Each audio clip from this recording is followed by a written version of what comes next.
So that was Jar Cure, Nothing Is Impossible. And up next, we've got the interview with Nikita from Future Week and also a member of Uprising. So, how you doing, Nikita? I'm doing well, thank you. Good, good. So, please tell our listeners a little about yourself and your group. Yeah, so I'm a member of Uprising, as the two people in my group, and I did a law degree at Reading, and since then I'm just mainly working on this group and working in a restaurant the rest of the time.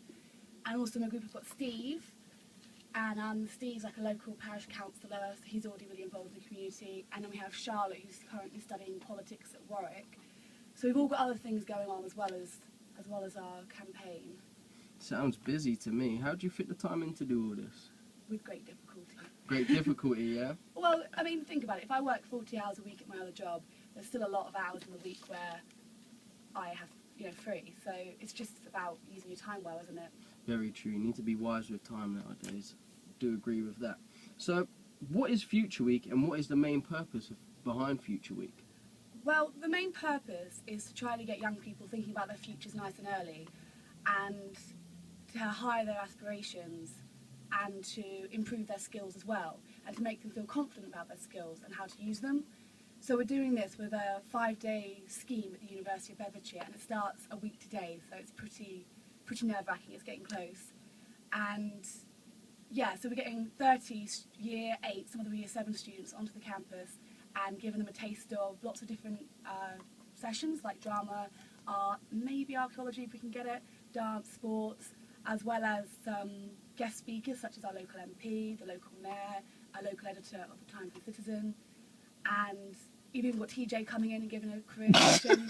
So it's going to be a busy week, and the kids have got a lot to look forward to. You got TJ coming in? Why would you want TJ to come in and give a speech? From his Uprising campaign last year. Very true.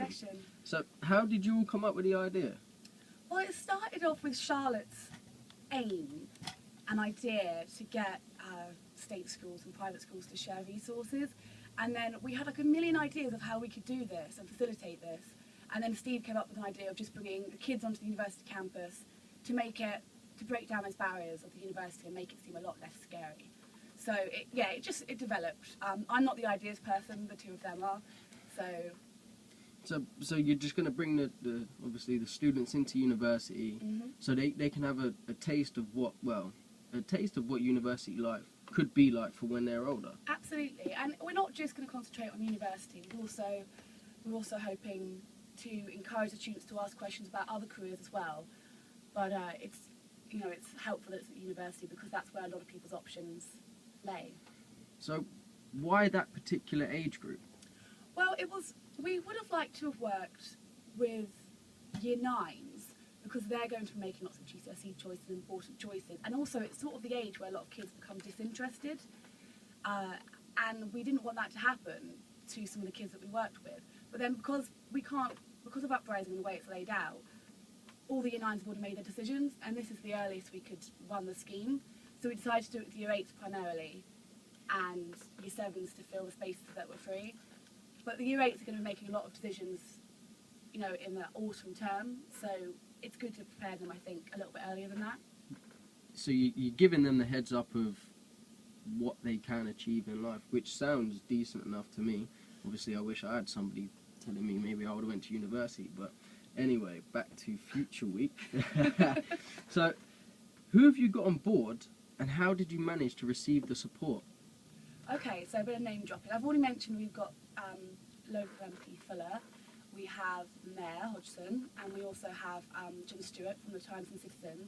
And a lot of them were really through Uprising, we met them and spoke to them, and then got them on board nice and early with sending them lots of nice, flattering emails.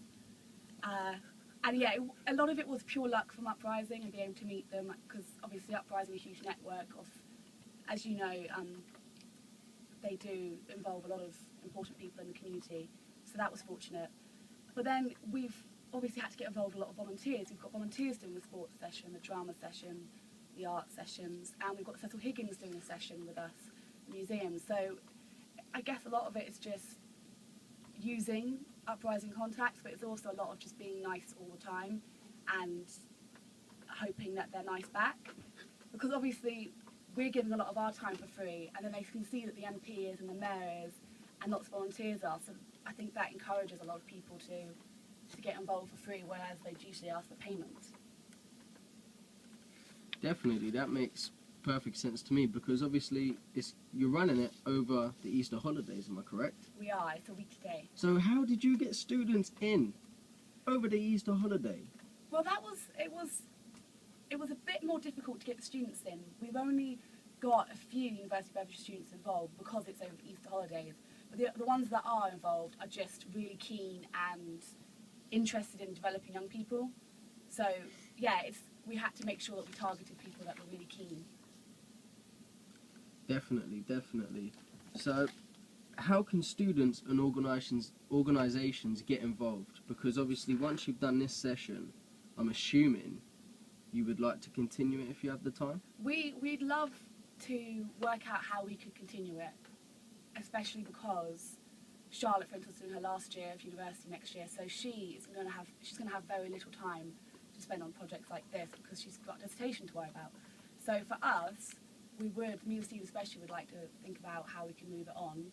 So any organisations like this that could run a career session or could run an hour-and-a-half workshop we'd love to hear from them, because we would like to see whether it's possible to run another session. We've been very lucky that everyone's been so supportive, and I've heard that sometimes projects can lose their momentum after the first time because it's not new and fresh. So if we can get some interest from outside organisations to come and run sessions or to help us find volunteers, then we could definitely work on facilitating a new session. So how would they get into contact with you or Steve or Charlotte to get involved with your project?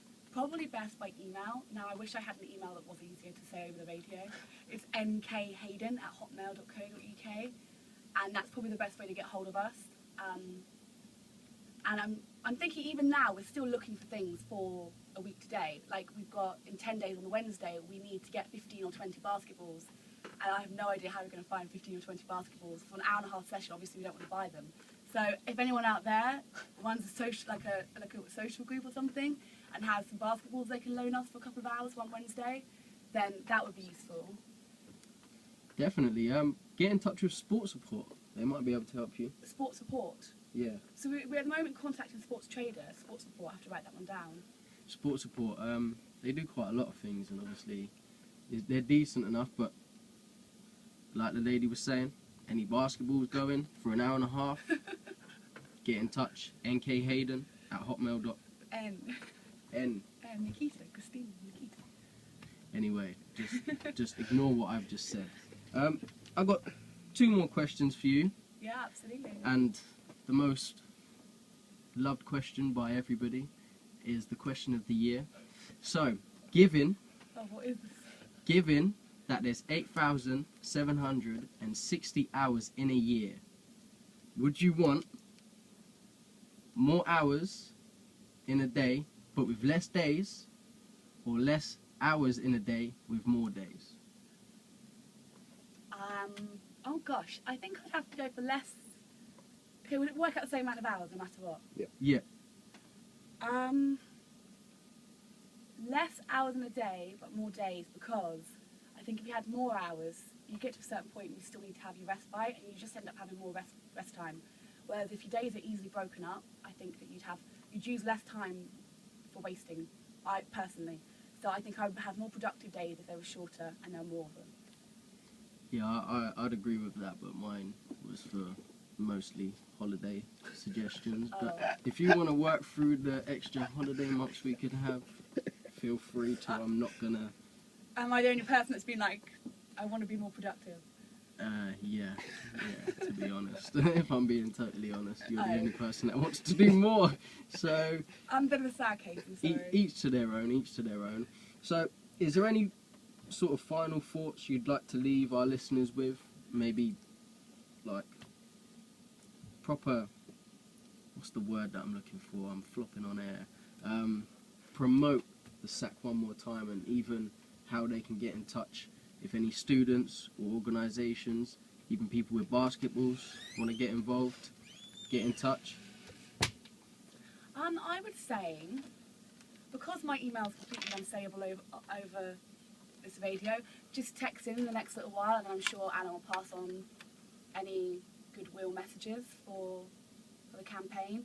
But yeah, I mean, if you've got any way that you think you'd like to get involved, just message in and we can pass the contact details to me, and we can see about running another session or helping out with the one we've got coming in a week.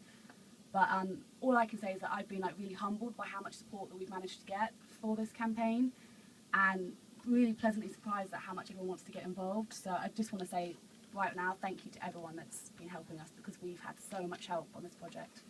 It's been unreal. That's excellent, Nikita, and I wish you, Steve and Charlotte, all the best of luck with your campaign. And we're going to leave with the Future Week song, which is Barrett and Levi, Teach the Youth.